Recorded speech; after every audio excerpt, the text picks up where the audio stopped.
Buenos días. Esta es nuestra clase de metodología de la investigación filosófica y vamos a centrarnos un poco en los pasos que se cumplen para hacer una tesis, tratando de mantener la distancia entre lo que se llama la metodología de las ciencias y la metodología filosófica propiamente dicho. Lo primero sería un poquito ver cómo los distintos apartados, normalmente son 10 grandes apartados que se pueden identificar y que pueden servir también como guía programática, como el programa de nuestra clase. ¿Cuál es el programa, profe? Bueno, pues estos 10 apartados de los que vamos a hablar ahora, que serían como 10 capítulos de tesis, por decirlo de alguna manera. No son exactamente capítulos, pero serían como los 10 capítulos, las 10 partes de las tesis, o los 10 apartados que debe contener una tesis de filosofía, también de cualquier investigación científica que se haga. El primer apartado no lleva número, serían los llamados preliminares. Es un poco en lo que nos vamos a entretener en lo primero, los preliminares. Ahí hay algunos que son obligatorios, creo que son 5, y otros son opcionales. Los obligatorios tenemos ahí la portada, que es lo que se llama también hoja de presentación, la hoja en blanco con el título, como cuando aparece un titular de la película, que después de darte unos previos aparece el nombre de la película, ¿verdad? Entonces, después que tú pasas la página de presentación, aparece una página con el nombre de la tesis solamente, sin más nada. Después que tú pasas página, entonces aparece el índice, que es el tercer preliminar. Primero la portada o presentación, segundo la hoja en blanco con el título, tercero el índice, el cuarto preliminar es el resumen o abstract. Antes no aparecía en las tesis antiguas, pero después que se está investigando por internet, ya aparece el resumen o abstract, que sería cuando uno está investigando y va a buscar una tesis y uno le da un clic a una palabra clave o a unas palabras descriptoras, que son el listado que te aparecen cuando tú estás buscando en un buscador de internet. Entonces tú le das clic a una palabra clave y te lleva, si a una tesis, no a la tesis, o por lo menos no te debe llevar a la tesis, sino que te lleva al abstract o al resumen. Y el abstract o resumen está compuesto de tal manera que te habla de toda la tesis. Lleva un encabezado de qué trata la tesis, lleva un desarrollo, qué proceso tú seguiste para desarrollarla, y lleva una conclusión, en qué terminó la tesis. Si no está así, el abstract está mal hecho. Tiene que tener esos 3 elementos. Y por último, las palabras descriptoras de la que se vale el autor para hacer esa tesis, que van a servir justamente para lo que hemos dicho, darle un clic a una palabra descriptora y que te lleve al abstract. Entonces las palabras descriptoras o palabras claves no deben pasar de 5. Hay quienes ponen 8, 9, 10, no tiene sentido. Parecería ser que la gente no sabe de qué trata su tesis, pero una palabra descriptora sería otra forma de decir de qué trata mi tesis. Sería algo así: ¿qué otro, si yo le borro el título a mi tesis, qué otro título yo le podría dar y que le quepan perfectamente? Eso es lo que hacen las palabras descriptoras, porque al final una palabra descriptora es una investigación que yo estoy haciendo, encuentro esa palabra y le doy clic para que me hable de aquella investigación que a mí me interesa realizar. Entonces, se impuso eso, o se ha ido imponiendo en Internet, porque especialmente con el método APA, como un modo de hacer más fácil el proceso de investigación, especialmente en las llamadas bases de datos, ¿verdad? Tanto en Estados Unidos como en Europa. En América Latina se va implantando poco a poco, pero se ha ido imponiendo esa forma de investigar. Bueno, ahí tenemos entonces los 5 preliminares obligatorios. Lo iré explicando más al paso.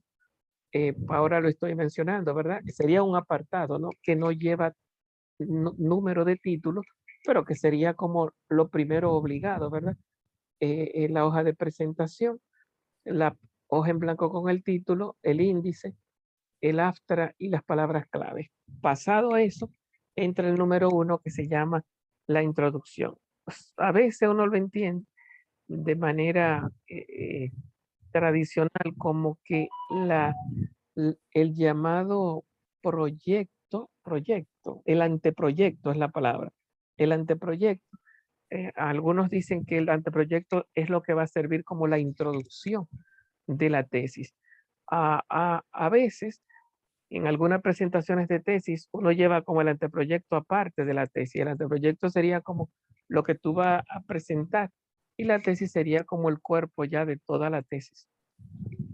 Entonces, normalmente, el anteproyecto, cuando está incluido en la tesis, viene a ocupar lo que se llama el primer capítulo. No es del todo exacto, pero da una idea de que la introducción no es lo que nosotros traemos del colegio, de que un saludo al profesor, espero que le guste la tesis, una visita guiada, que es lo que se hace normalmente en la introducción, de qué trata el primer capítulo, de qué trata el segundo capítulo, de qué trata el tercer capítulo. No, la introducción por lo menos trata 8 elementos, como la formulación del problema, la sistematización, la pregunta, los objetivos, la justificación, planteamiento del problema, que también lo veremos en su momento. Entonces, ¿qué es dicho? Voy a mencionar los grandes apartados que pueden servir como apartado de la tesis.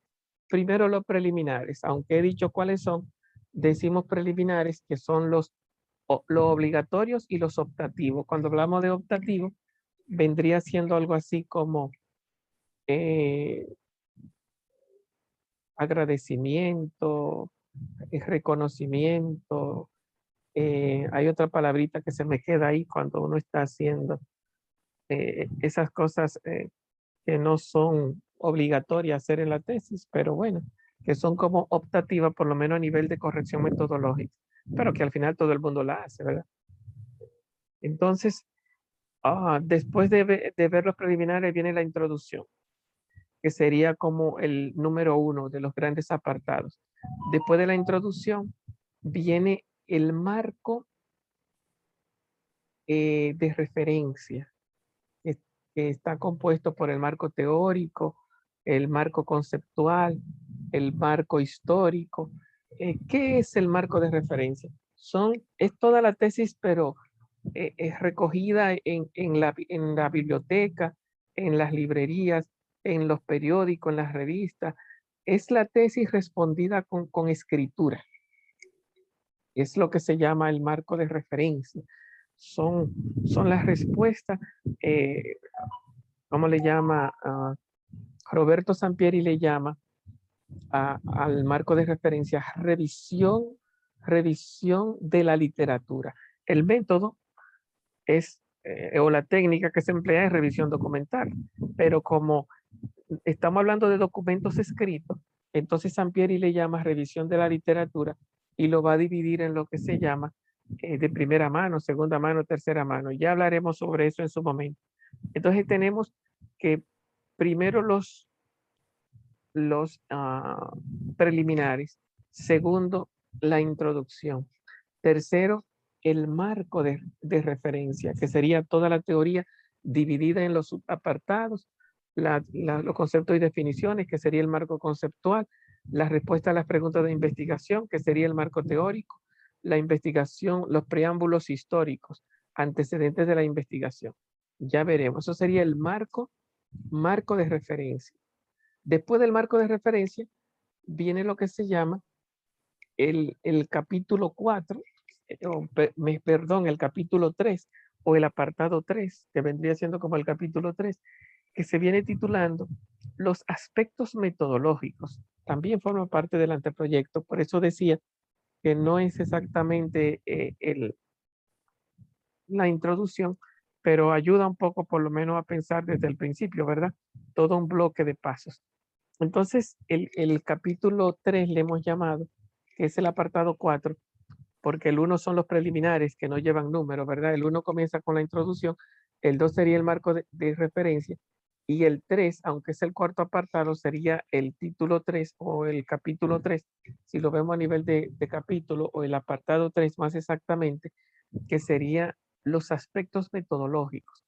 donde se habla del diseño, tipo de estudio, alcance de la investigación, el método, población y muestra, tratamiento de la información.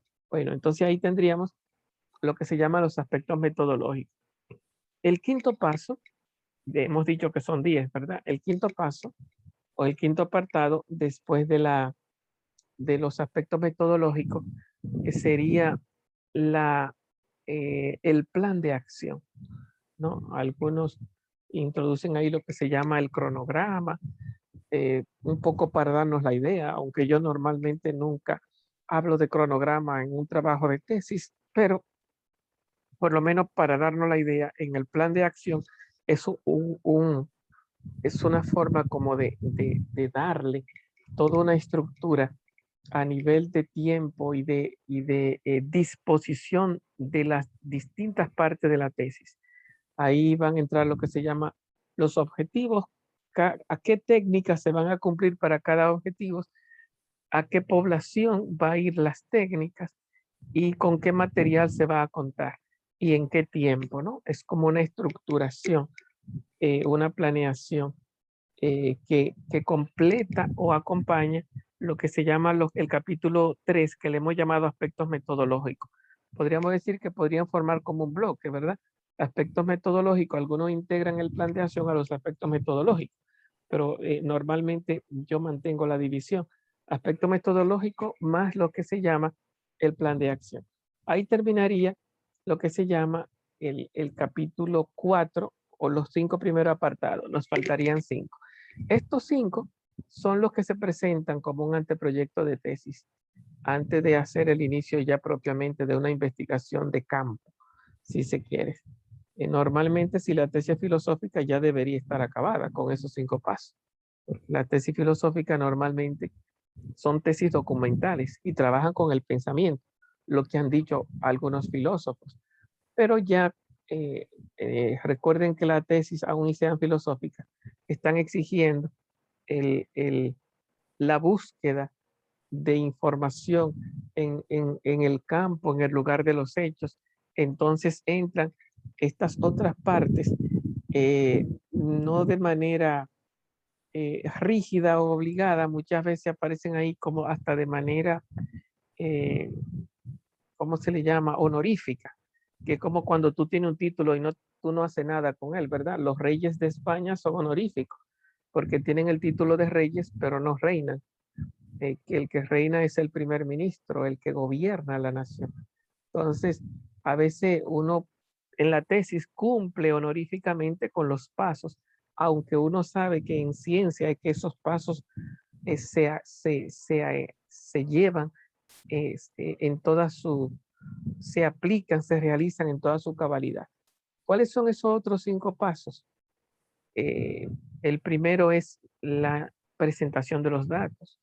Una vez que tú has hecho una entrevista, una encuesta, ha utilizado para un objetivo, en el caso de la filosofía, una revisión documental o una revisión de la literatura, que es lo que dice Sampieri, pues entonces tú lo presentas en el orden de los objetivos que tú estructuraste, en el orden de las preguntas, presentación de los datos.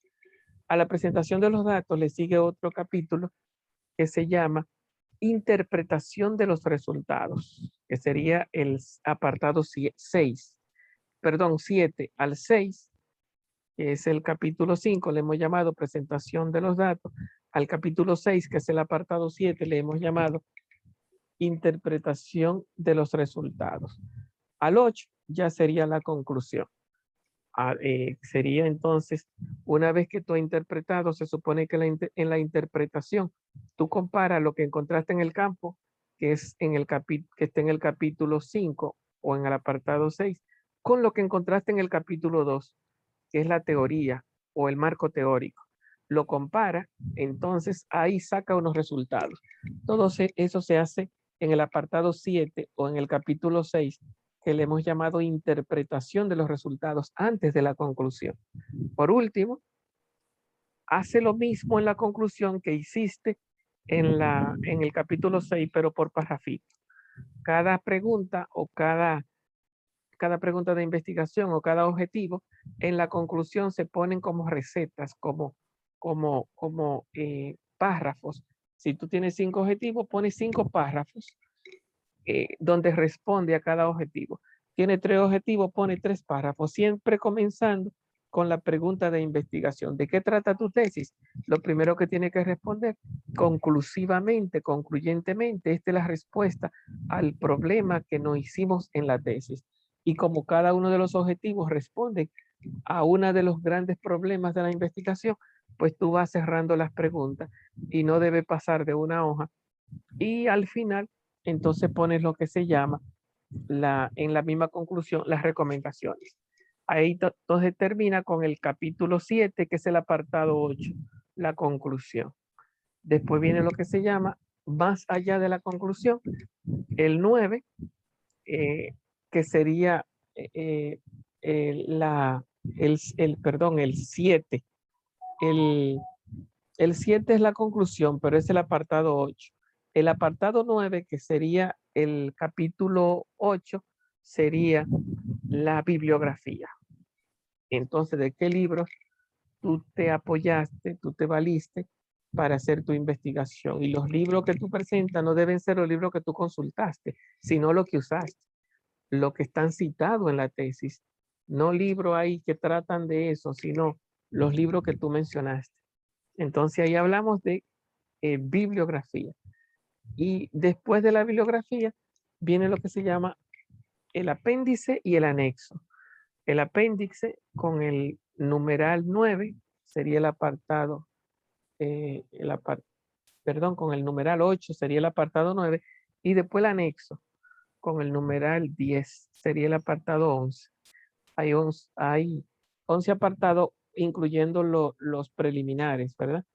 Y 10 capítulos o 10 títulos de capítulos, aunque no sean exactamente capítulos, llamándole capítulo aquí también a lo que se llama el apéndice número 9 y número 10 a lo que se llama anexos.